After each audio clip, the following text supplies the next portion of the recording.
주님께서 여러분과 함께 루카가 전한 거룩한 복음입니다. 그 무렵 아우구스투스 황제에게서 칙령이 내려 온 세상이 호적 등록을 하게 되었다. 이 첫 번째 호적 등록은 퀴리니우스가 시리아 총독으로 있을 때에 실시되었다. 그래서 모두 호적 등록을 하러 저마다 자기 본향으로 갔다. 요셉도 갈릴레아 지방 나자렛 고을을 떠나 유다 지방 베들레헴이라고 불리는 다윗 고을로 올라갔다. 그가 다윗 집안의 자손이었기 때문이다. 그는 자기와 약속한 마리아와 함께 호적 등록을 하러 갔는데 마리아는 임신 중이었다. 그들이 거기에 머무르는 동안 마리아는 해산날이 되어 첫 아들을 낳았다. 그들은 아기를 포대기에 싸서 구유에 뉘었다. 여관에는 그들이 들어갈 자리가 없었던 것이다. 그 고장에는 들에 살면서 밤에도 양떼를 지키는 목자들이 있었다. 그런데 주님의 천사가 다가오고 주님의 영광이 그 목자들의 둘레를 비추었다. 그들은 몹시 두려워하였다. 그러자 천사가 그들에게 말하였다. 두려워하지 마라. 보라, 나는 온 백성에게 큰 기쁨이 될 소식을 너희에게 전한다.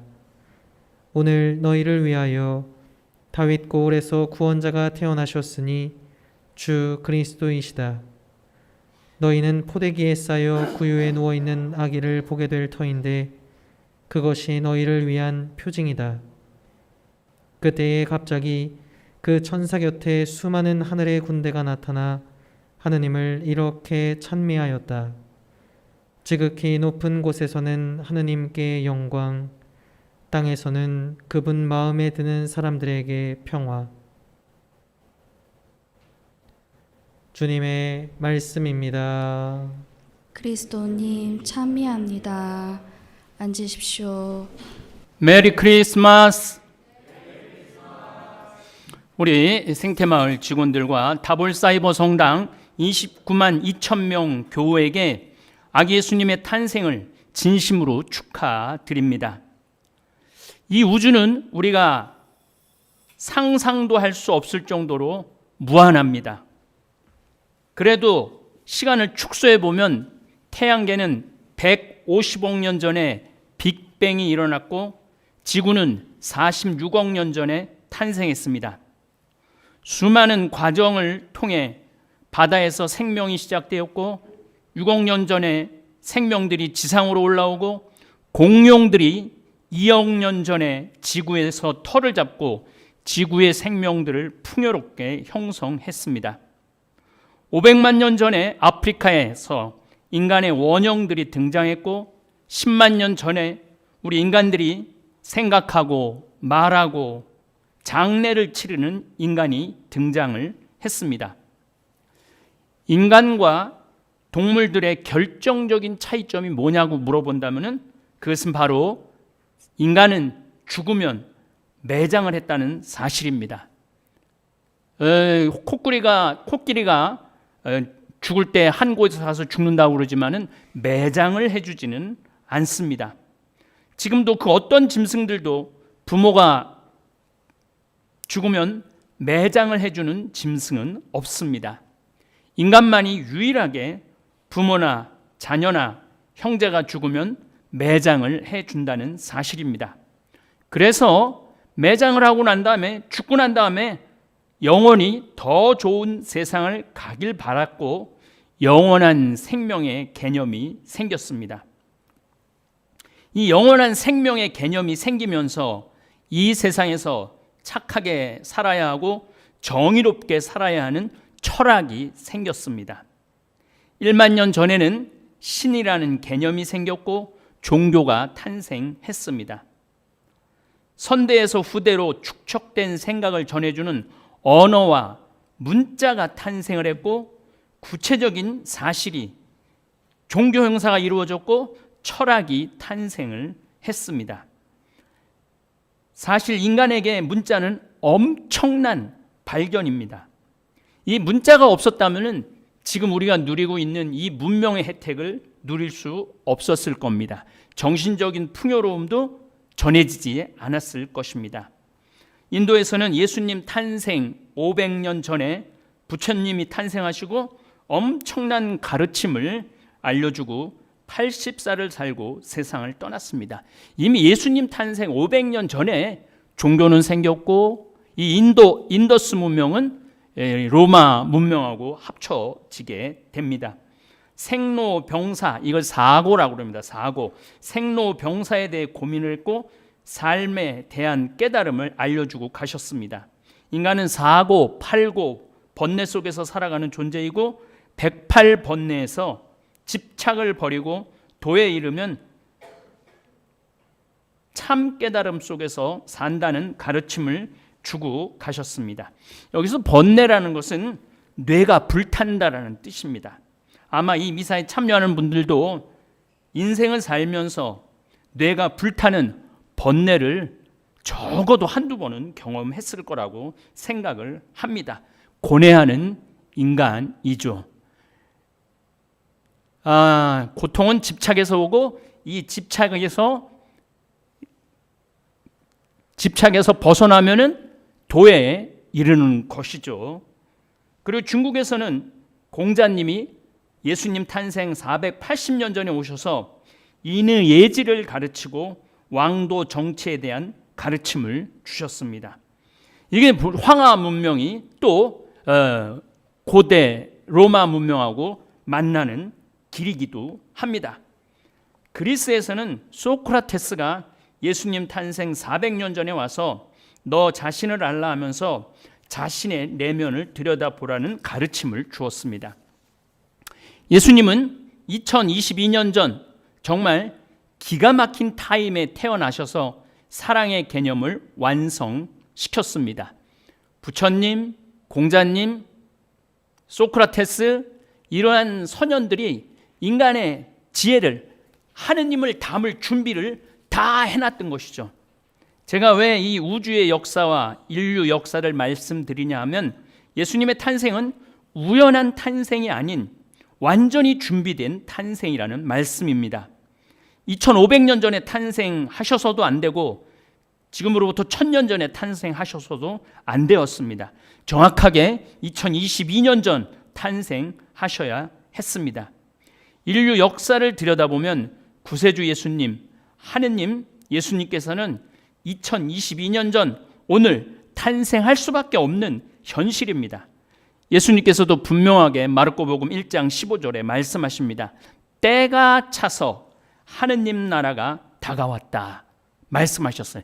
때가 찼다라는 거예요. 이 빅뱅에서부터 시작된 이 온 창조의 기운이 이루어졌고 인간이 살 수 있는 환경이 만들어졌고 인간은 또 죽음을 통해서 매장을 통해서 영원한 생명을 생각을 하게 됐고 영원한 생명 좋은 데를 가기 위해서 이 세상에서 잘 살아야 된다라는 그러한 삶의 질서가 하나씩 세워졌던 것이죠. 때가 차서 하느님 나라가 다가왔다. 이 한 구절 안에서 엄청난 신비가 들어 있습니다. 인간에게 언어도 문자도 종교 심성도 철학적 바탕도 다 구세주를 맞이할 준비가 되어 있었던 것입니다. 더욱 예수님께서는 로마 시대에 오셨는데 인류 문명이 완전히 서로 교류된 시대이면서 로마는 황하 문명, 인더스 문명, 메소포타미아 문명, 이집트 문명이 완전히 녹아내린 시대가 바로 로마 시대입니다. 이 기가 막힌 때에 예수님께서는 탄생하신 것입니다. 물론 아브라함 신앙 성조를 통해 하나님께서는 인류 구원을 계획하셨습니다. 구약 성서를 읽고 공부를 해보면 구원의 신비가 입을 다물 수 없을 정도로 놀라운 신비가 들어 있습니다.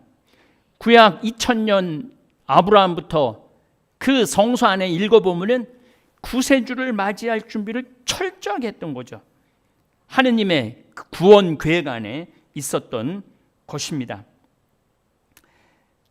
하느님께서는 아브라함과 유대인을 선택하셔서 아기 예수님의 탄생을 준비하신 것입니다. 인간에게 하느님 예수님을 영접하기 위해 2000년의 세월이 필요했던 것입니다. 지금 이 미사를 봉헌하는 많은 다볼교우들은 그 구원의 역사의 구경꾼이 아니라 주인공들입니다.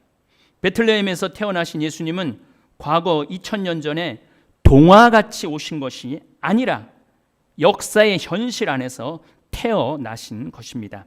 그리고 여러분들 삶 안에 구체적으로 개입하러 오신 분이십니다. 오늘 우리는 막연하게 아기 예수님의 탄생의 의미를 소설 속의 주인공이나 무슨 신화를 이야기하는 것이 아니라 현실을 의미하는 것입니다. 지금도 예수님은 여러분들 삶 안에 탄생하시고 바로 내 삶에 개입하고 계십니다. 예수님의 탄생은 너무나 아름답고 놀라운 역사입니다. 왕의 아들도 아니고 귀족의 아들도 아니고 부잣집의 아들도 아닌 목수의 아들로 태어나십니다. 하루 벌어 하루 먹는 목수 요셉을 선택하신 것만 해도 너무나 놀라운 탄생입니다. 공주의 아들도 아니고 왕비의 아들도 아닌 시골 처녀 마리아의 아들로 탄생하신 것입니다. 가장 낮은 겸손으로 이 세상에 오셨습니다. 인류를 창조한 하느님께서 인간에게 오실 때 그렇게 오신 것입니다. 인간을 지배하기 위해서 오신 것이 아니라 인간을 섬기는 모습으로 오셨습니다. 실제로 예수님은 인간을 너무나 사랑하셨고 그 인간을 위해 십자가에서 목숨을 바치셨습니다. 나는 착한 목자이다. 목자는 양들을 위해 목숨을 바친다 라고 말씀하셨고 실제로 십자가에서 양들인 우리를 나를 위해 목숨을 바친 것입니다. 이 사실 하나만이라도 저는 제 인생을 하느님이신 예수님께 봉헌한 것입니다. 나를 위해 죽어줄 사람이 이 세상에 어디 있을까요? 그것도 아주 비참한 십자가에 매달려 죽을 사람이 어디 있겠습니까? 그것도 스스로 자원해서 목숨을 봉헌한 것입니다.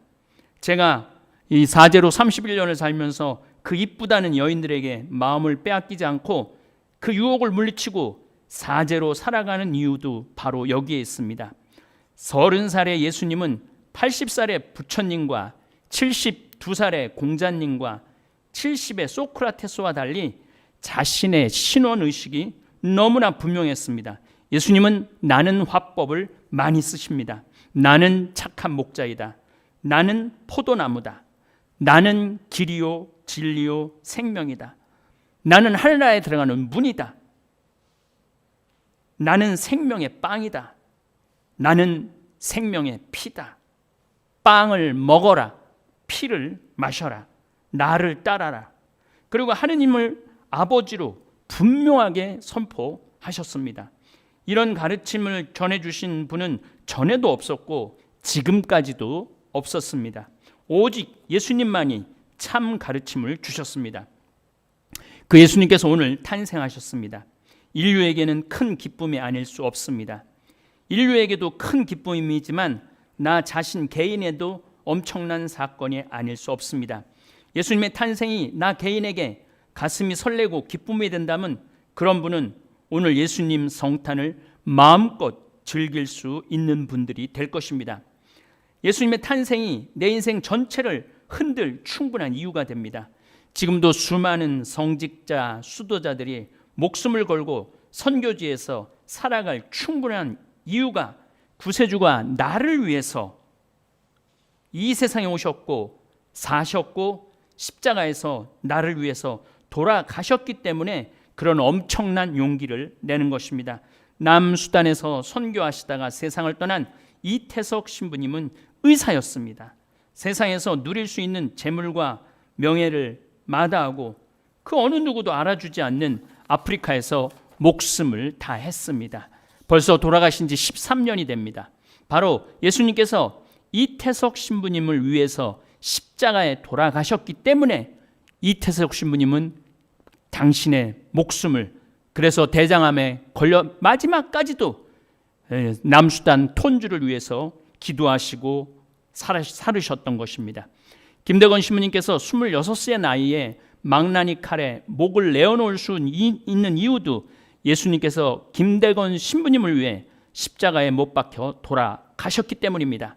최양업 신부님께서 12년 동안 매년 7천리 길을 걸으시고 길에서 목숨을 내어놓았던 이유도 예수님께서 최양업 신부님을 위해 죽으셨기 때문입니다. 우리 다볼 교우들도 열일 젖혀놓고 다볼 사이버 성당에서 진행하는 수많은 선교 사업에 동참하는 이유도 예수님께서 여러분들 한 분 한 분을 위해서 돌아가셨기 때문입니다. 우리 지금 생태마을 직원들도 예수님이 바로 생태 직원 한 분 한 분을 위해서 십자가에 못 박혀 돌아가셨기 때문에 여러분들도 지금 이 자연을 살리고 생태를 살리기 위해서 생태마을에서 근무하는 충분한 이유가 되는 것입니다. 예수님은 보편적이시기 하셨지만 바로 개인적인 친무를 유지하고 계십니다. 오늘 탄생하신 예수님은 여러분들 한 분 한 분을 위해 탄생하신 것입니다. 오늘 구유에 누워 계신 아기 예수님은 우리들에게 선물입니다. 말도 할 수 없고 감히 표현하기도 힘든 선물입니다. 그래서 저는 말할 수 있습니다. 메리 크리스마스.